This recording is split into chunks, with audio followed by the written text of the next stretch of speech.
Mobile editing app ನಲ್ಲಿ cap cut app ಅನ್ನ ಮೀರಿಸೋ editing app ಯಾವ್ದು ಇಲ್ಲ. ಯಾಕೆ ಅಂತ ಅಂದ್ರೆ ಇದರಲ್ಲಿ ಬರೋ ಫೀಚರ್ಸ್ ಇನ್ಯಾವುದೇ ಆಪ್ ಅಲ್ಲಿ ಫ್ರೀ ಆಗಿ ಸಿಗೋಕೆ ಸಾಧ್ಯನೇ ಇಲ್ಲ. ಹೌದು ಫ್ರೆಂಡ್ಸ್, ಕ್ಯಾಪ್ ಕಟ್ ಆಪ್ ಅಲ್ಲಿ ನಿಮ್ಗೆ ಅನ್ಲಿಮಿಟೆಡ್ ಎಫೆಕ್ಟ್ಸ್, ಅನ್ಲಿಮಿಟೆಡ್ ಅನಿಮೇಷನ್ಸ್, ಹಾಗೆ ಸ್ಮೂತ್ ವಿಡಿಯೋ ಪ್ಲೇ ಬ್ಯಾಕ್ ಮತ್ತು ಹಾಗೆ ಅನ್ಲಿಮಿಟೆಡ್ ಫಿಲ್ಟರ್ಸ್ ತುಂಬಾ ಉತ್ತಮ ಫೀಚರ್ಸ್ ಇದೆ. ಎಲ್ಲರೂ ಕೂಡ ಕ್ಯಾಪ್ ಕಟ್ ಆಪ್ ಅನ್ನ ಯೂಸ್ ಮಾಡ್ತಾರೆ. ಆದ್ರೆ ಈ ಕ್ಯಾಪ್ ಕಟ್ ಆಪ್ ನಮ್ ದೇಶದ ಅಲ್ಲದೆ ಇರೋ ಕಾರಣ ಈ ಕ್ಯಾಪ್ ಕಟ್ ಆಪ್ ಅನ್ನ ಯೂಸ್ ಮಾಡೋಕೆ ನಾವು ವಿಪಿಎನ್ ಕನೆಕ್ಟ್ ಮಾಡ್ಕೊಳ್ಬೇಕಾಗತ್ತೆ. ಪ್ಲೇ ಸ್ಟೋರ್ ಅಲ್ಲಿ ವಿಪಿಎನ್ ಸರ್ಚ್ ಮಾಡಿದ್ರೆ ತುಂಬಾನೇ ವೆರೈಟಿ ವಿಪಿಎನ್ಸ್ ಬರುತ್ತೆ. ಬಟ್ ಯಾವ ವಿಪಿಎನ್ ಕೂಡ ಅಷ್ಟೊಂದು ಈಸಿಯಾಗಿ ಕನೆಕ್ಟ್ ಆಗಲ್ಲ. ಯಾಕೆ ಅಂತಂದ್ರೆ ಕೆಲವೊಂದು ವಿಪಿಎನ್ ಸಬ್ಸ್ಕ್ರಿಪ್ಷನ್ ಕೇಳುತ್ತೆ ಮತ್ತು ಕೆಲವೊಂದು ವಿಪಿಎನ್ ಲಿಮಿಟೆಡ್ ಟೈಮ್ ನಲ್ಲಿ ಮಾತ್ರ ಯೂಸ್ ಮಾಡಕ್ ಸಾಧ್ಯ ಆಗಿರುತ್ತೆ. ನಾನು ಇವತ್ತು ನಿಮ್ಗೆ ಒಂದು ಉತ್ತಮ ವಿಪಿಎನ್ ಅಂದ್ರೆ ಪ್ಲೇ ಸ್ಟೋರ್ ಅಲ್ಲಿ ಒಂದು ಒಳ್ಳೆಯ ವಿಪಿಎನ್ ನ ಸಜೆಸ್ಟ್ ಮಾಡ್ತೀನಿ, ಹೇಗೆ ಇನ್ಸ್ಟಾಲ್ ಮಾಡೋದು ಅಂತ ಹೇಳ್ತೀನಿ. ಈ ಒಂದು ವಿಪಿಎನ್ ನಾನು ಕಳೆದ ಒಂದು ತಿಂಗಳಿಂದ ಯೂಸ್ ಮಾಡ್ತಿದ್ದೀನಿ. ನೀವು ಕೂಡ ಈ ಒಂದು ವಿಪಿಎನ್ ನ ಯೂಸ್ ಮಾಡಿ. ಬನ್ನಿ ವಿಪಿಎನ್ ನ ಹೇಗೆ ಇನ್ಸ್ಟಾಲ್ ಮಾಡೋದು ಅಂತ ನೋಡೋಣ. ಮೊದಲಿಗೆ ನೀವು ನಿಮ್ಮ ಮೊಬೈಲ್ ನಲ್ಲಿ ಪ್ಲೇ ಸ್ಟೋರ್ ಆಪ್ ಅನ್ನ ಓಪನ್ ಮಾಡ್ಕೊಳ್ಬೇಕಾಗತ್ತೆ. ಓಪನ್ ಮಾಡ್ಕೊಂಡ್ಮೇಲೆ ವಿಪಿಎನ್ ಅಂತ ಸರ್ಚ್ ಮಾಡಿ. ವಿಪಿಎನ್ ಅಂತ ಒಂದ್ಸಲ ಸರ್ಚ್ ಮಾಡಿದ್ಮೇಲೆ ನಿಮ್ಗೆ ತುಂಬಾ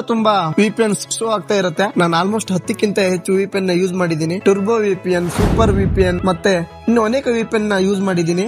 ಆದ್ರೆ ನನ್ಗೆ ಅವು ಯಾವ್ದು ಕೂಡ ಅಷ್ಟೊಂದು ಕನ್ಸಿಸ್ಟೆಂಟ್ ಆಗಿ ವರ್ಕ್ ಮಾಡ್ತದೆ ಅಂತ ಅನ್ಸ್ಲಿಲ್ಲ. ನಾನು ಇವಾಗ ಹೇಳ್ತಾ ಇರೋ ವಿಪಿಎನ್ ಬಂದ್ಬಿಟ್ಟು ನಿಂಜಾ ವಿಪಿಎನ್. ನಾನು ಕಳೆದ 7 ತಿಂಗಳಿಂದ ಈ ವಿಪಿಎನ್ ನ ಯೂಸ್ ಮಾಡ್ತಾ ಇದ್ದೀನಿ. ಕ್ಯಾಪ್ ಕಟ್ ಯೂಸ್ ಮಾಡೋಕಂತೂ ಈ ವಿಪಿಎನ್ ತುಂಬಾ ಚೆನ್ನಾಗಿದೆ. ಯಾಕೆ ಅಂತ ಅಂದ್ರೆ ನಾನು ಕ್ಯಾಪ್ ಕಟ್ ನಲ್ಲಿ ಎಡಿಟ್ ಮಾಡ್ಬೇಕಿದ್ರೆ ಇದೇ ಒಂದು ವಿಪಿಎನ್ ನ ಯೂಸ್ ಮಾಡ್ತೀನಿ. ನನಗೆ ಇಲ್ಲಿ ತನಕ ಯಾವುದೇ ರೀತಿಯ ಒಂದು ಸಮಸ್ಯೆ ಅಂದ್ರೆ ಮಧ್ಯೆ ಕಟ್ ಆಗೋದಾಗ್ಲಿ, ಸ್ಟಾಪ್ ಆಗೋದಾಗ್ಲಿ ಇನ್ನುವರೆಗೂ ಯಾವುದೇ ರೀತಿಯ ಸಮಸ್ಯೆ ಈ ಒಂದು ವಿಪಿಎನ್ ನಲ್ಲಿ ಆಗಲಿಲ್ಲ. ನೀವು ಕೂಡ ಈ ಒಂದು ವಿಪಿಎನ್ ನ ಇನ್ಸ್ಟಾಲ್ ಮಾಡ್ಕೊಳ್ಳಿ. ನಾನು ಆಲ್ರೆಡಿ ಇನ್ಸ್ಟಾಲ್ ಮಾಡಿದ್ದೀನಿ. ಕ್ಯಾಪ್ ಕಟ್ ಯಾವುದೇ ವರ್ಷನ್ ಆದ್ರೂ ಕೂಡ ಈ ಒಂದು ವಿಪಿಎನ್ ಈಸಿಯಾಗಿ ಕನೆಕ್ಟ್ ಆಗುತ್ತೆ. ಈ ಒಂದು ವಿಪಿಎನ್ ನ ಕನೆಕ್ಟ್ ಮಾಡ್ಕೊಂಡು ನೀವು ಈಸಿಯಾಗಿ ಕ್ಯಾಪ್ ಕಟ್ ನ ಯೂಸ್ ಮಾಡಬಹುದು. ಫ್ರೆಂಡ್ಸ್, ನಾನು ನಿಮ್ಗೆ ನಿಂಜಾ ಆಪ್ ಅನ್ನ ಹೇಗೆ ಇನ್ಸ್ಟಾಲ್ ಮಾಡ್ಕೊಳ್ಬೇಕಂತ ಹೇಳಿದೀನಿ. ಇನ್ಸ್ಟಾಲ್ ಆದ್ಮೇಲೆ ನಿಮ್ಮ ಮೊಬೈಲ್ ಗೆ ಅದನ್ನ ಹೇಗೆ ಕನೆಕ್ಟ್ ಮಾಡ್ಕೋಬೇಕು ಅಂತ ಹೇಳ್ತೀನಿ. ನೋಡಿ, ಡೈರೆಕ್ಟ್ ಆಗಿ ನಿಂಜಾ ವಿಪಿಎನ್ ನನ್ನ ಮೊಬೈಲ್ ಅಲ್ಲಿ ಇನ್ಸ್ಟಾಲ್ ಆಗಿದೆ. ನಾನು ಇವಾಗ ಅದನ್ನ ಓಪನ್ ಮಾಡ್ತೀನಿ. ಓಪನ್ ಮಾಡಿದ್ಮೇಲೆ ಅಕ್ಸೆಪ್ಟ್ ಅಂಡ್ ಕಂಟಿನ್ಯೂ ಮೇಲೆ ಕ್ಲಿಕ್ ಮಾಡಿ. ನೀವು ಒಂದ್ಸಲ ಅಕ್ಸೆಪ್ಟ್ ಅಂಡ್ ಕಂಟಿನ್ಯೂ ಮೇಲೆ ಕ್ಲಿಕ್ ಮಾಡಿದಾಗ ಈ ತರ ಇಂಟರ್ಫೇಸ್ ಓಪನ್ ಆಗುತ್ತೆ. ಇಲ್ಲಿ ನೋಡಿ, ಬೇರೆ ದೇಶದ ವಿಪಿಎನ್ ಶೋ ಆಗ್ತಾ ಇರುತ್ತೆ. ನೀವು ಇದ್ಯಾವುದು ಕ್ಲಿಕ್ ಮಾಡಬೇಡಿ.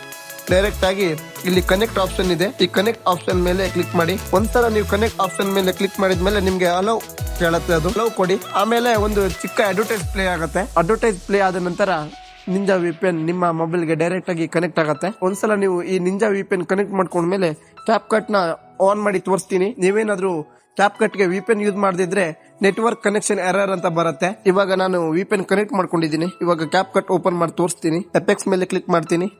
ನೋಡಿ, ಇಲ್ಲಿ ವಿಡಿಯೋ ಎಫೆಕ್ಟ್ಸ್ ಅಂತ ಬಂತು. ಈ ವಿಡಿಯೋ ಎಫೆಕ್ಟ್ಸ್ ಮೇಲೆ ಕ್ಲಿಕ್ ಮಾಡಿದವಾಗ ನೋಡಿ ಎಲ್ಲ ಎಫೆಕ್ಟ್ಸ್ ಫ್ರೀ ಆಗಿ ಬರುತ್ತೆ. ಯಾವುದೇ ರೀತಿಯ ನೆಟ್ವರ್ಕ್ ಕನೆಕ್ಷನ್ ಎರರ್ ಕೂಡ ಬರಲ್ಲ. ಅನಿಮೇಷನ್ ಕೂಡ ನೋಡಿ, ಅನಿಮೇಷನ್ ಕೂಡ ಬರುತ್ತೆ. ಇವಾಗ ನೋಡಿ, ಅನಿಮೇಷನ್ ಕೂಡ ಬರ್ತಾ ಇದೆ. ಆಯ್ತು ಫ್ರೆಂಡ್ಸ್, ಈ ಒಂದು ವಿಡಿಯೋ ನಿಮ್ಗೆ ಯೂಸ್ಫುಲ್ ಆಗಿದೆ ಅಂತ ಅನ್ಕೊಳ್ತೀನಿ. ಇನ್ನೂ ಹೆಚ್ಚಿನ ಇನ್ಫಾರ್ಮೇಶನ್ ಬೇಕಾದಲ್ಲಿ ನಮ್ಮ ಒಂದು ಚಾನಲ್ಗೆ ಸಬ್ಸ್ಕ್ರೈಬ್ ಮಾಡಿ, ಸಪೋರ್ಟ್ ಮಾಡಿ. Thank you so much. ಮುಂದಿನ ವಿಡಿಯೋದಲ್ಲಿ ಸಿಗೋಣ. ಬಾಯ್ ಬಾಯ್.